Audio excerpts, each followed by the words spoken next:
I'm Nick Harcourt, and this is Transmissions, coming to you from the WorldArts stage in Los Angeles, California, and our guest is LP. Thanks for coming and playing. I'm very happy to be here. 21 questions. Great. You ready? Fantastic. Okay, Yes. you sound really excited. Your first musical memory? Well, oh, I think like singing, some little song in nursery school or something, like some song you had to sing in America, I don't know. Like, You don't remember what it was? I think it You was can't like give me "This Land Is Your Land" or Yeah. something like that. And my mom singing to me, for sure. When was the moment that you knew that music was something that you wanted to do? It was a little bit after my mother passed away, and I just felt like, I don't know, I just felt like life was short, and that I could do better in life just emotionally and just, win my own psyche in life if I just did what I loved instead of doing, what my father wanted me to do, like be a doctor, Do you mind if I ask how old you were when that occurred to you? I was a teenager, about 18.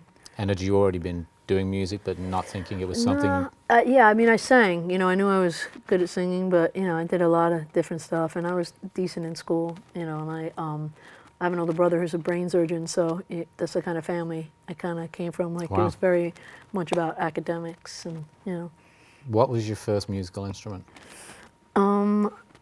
I guess guitar. I really wanted to play guitar. The problem was, I feel like I got a late start because I had that problem in bands where they just, if you can sing really well, they just want you to sing. Your friends they want their job to be secure, I guess. Sure. So yeah, guitar.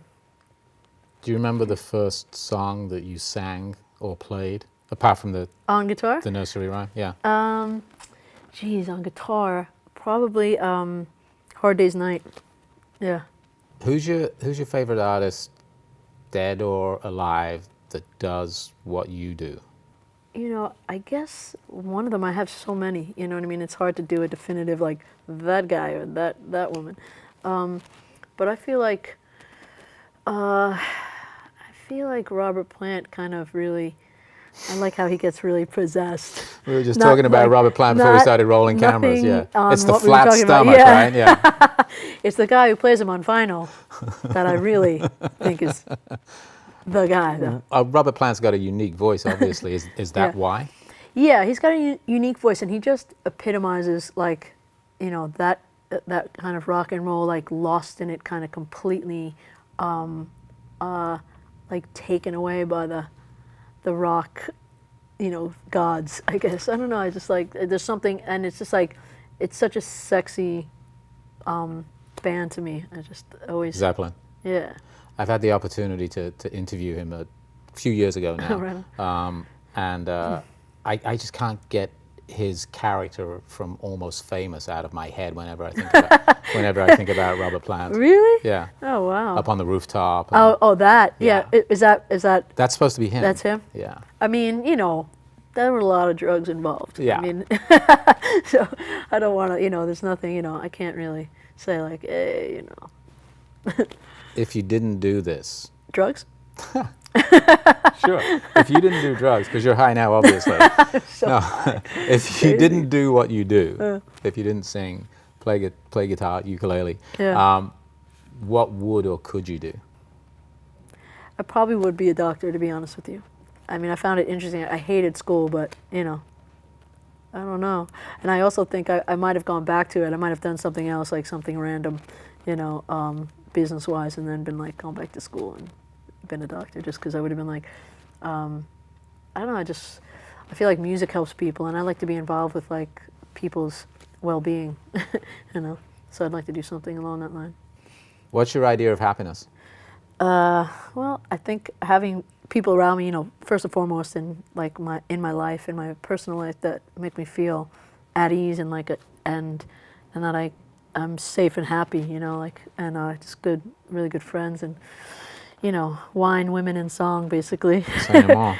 And I really have to say, like, when I feel like I'm onto something with a song, and I'm in that stage where I'm like, I know it's like I have something that I'm gonna love, that's a really happy moment because I write songs, you know, for other people and everything, and there's so many songs that, you know, I don't think in my head like, oh, this isn't going anywhere or anything, but like I know that, you know, probably 80% at least of the songs I'm writing are possibly or not going to see the light of day. So when I'm onto one that I know, sometimes I don't know, and they do anyway. They see the light of day, and then some. But sometimes I don't know. But when I know that like something's really good, that's happiness, for sure. What's your idea of misery? Oh, take away all those things. Negate all those things. No, I mean, you know, I went through a really bad breakup, and that was pretty miserable, you know, and just like doubting yourself and not feeling loved properly. That's pretty miserable. Losing people. Are you somebody whose confidence can get hit by that kind of stuff? Yeah, I can go into a sinkhole like if I'm not careful. I have this, but I also have that, you know. And if I don't, I have to be careful with that, you know. Let's talk heroes. Male hero. I will go with James Baldwin, the author. Love that guy. Badass. Okay. Female hero. Ooh. My mom, for sure. Tell me why. I think because she definitely like had a difficult life and was not happy a lot and put a lot of love and joy and happiness into my brother and I. And I don't know, she taught me a lot of stuff. What's your favorite place on earth? My favorite place on earth? The happy place. I don't know, my favorite place on earth. I like Mexico City right now. It's fun. It's a good place. If you're on a desert island, you've got one thing. What is it? Oh my God. I guess I'd like to have my my guitar or my ukulele. It'd get really boring. If you ran the world, If I ran the world, you can do anything. I can do anything. What's the first thing you'd do? Oh my God. Mandatory happy hour. It'd be every have to do it. Or no, 4-day weekday. 4-day weekday. It doesn't matter. 4-day workday. 4-day workday. It doesn't matter to me because like my life is like basically a vacation. It feels like half the time. I mean, I'm luckiest bastard alive. If you had a superpower, what would it be? I think I would love to be able to like kind of time travel and occupy any body I wanted to, you know, fly, be an eagle, just like turn into things. Sort of like a Doctor Who could become Yeah, I don't really something else. know that guy. Was that he could become other things? He's a time traveler, man. Oh, right, yeah. But I want to become like other, like, you know, animals and stuff. Sure. You know, just rocket into an eagle and go over the Grand Canyon. Are you a morning person or a night owl? I'm a night owl, but I've got a dog recently, so I've been more of a morning person than I would have liked. But it's nice to experience both sides, you know. Is it easier to write a love song or a revenge song?